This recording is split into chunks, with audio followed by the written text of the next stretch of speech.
So আমাদের নিচতলায় 3টে রুম আছে আর ওপরে 3টে রুম আছে। তো আমরা ওপরের রুমটা সিলেক্ট করেছি কারণ ওপর থেকে ভিউজটা একটু ভালো আসে। তো সিঁড়ি দিয়ে ফার্স্টে উঠে এসে এটা ব্যালকনি, ব্যালকনিটা জাস্ট দেখো, অসাধারণ লাগছে, আলাদা একটা ফিলিং আসছে। এখানে প্রচন্ড ঠান্ডা। তো চলো তোমাদেরকে রুমগুলো দেখাই। রুম হচ্ছে এটা 204 নম্বর রুম। তো এই হচ্ছে আমাদের রুম, ওয়েলকাম। রুমটা কিন্তু খুবই সুন্দর লাগছে।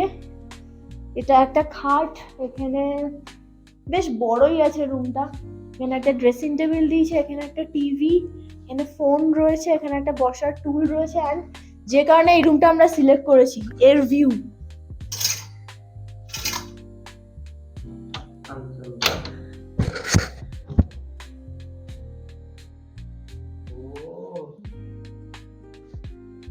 Just কাঞ্চনজঙ্ঘার wow. ভিউ ভোরবেলা এইখান থেকে উপভোগ করা যায়।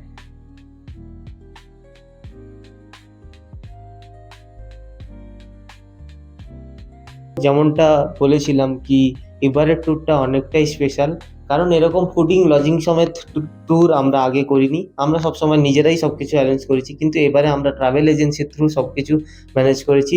তো এগুলোর প্রাইস কিন্তু আমি সবার লাস্ট এপিসোডে বলবো বলেছি, সেটাই লাস্টেই বলবো। আর তার আগে তোমাদের স্পেসিফিকেশান কী কী ফেসিলিটি পাচ্ছি সেগুলো আমি তোমাদেরকে দেখাতে থাকবো। আর তাছাড়া এই রুমের স্পেসটা নিয়ে আমি খুব হ্যাপি, এবং সব কিছু স্পেস এনাফই রয়েছে। এখানকার হোটেলের ব্যবহারও খুব ভালো লেগেছে। ওরা আমার কাছ থেকে সম্পূর্ণ ডিটেলস আগে নিয়ে নিয়েছিল, একদিন আগে ওরা নিজেরাই কল করেছিল। খাওয়ার জন্য এরকম একটা নিচু দিয়ে নেমে গিয়ে খেতে যাবে, সবাই খেতে বসে গেছে।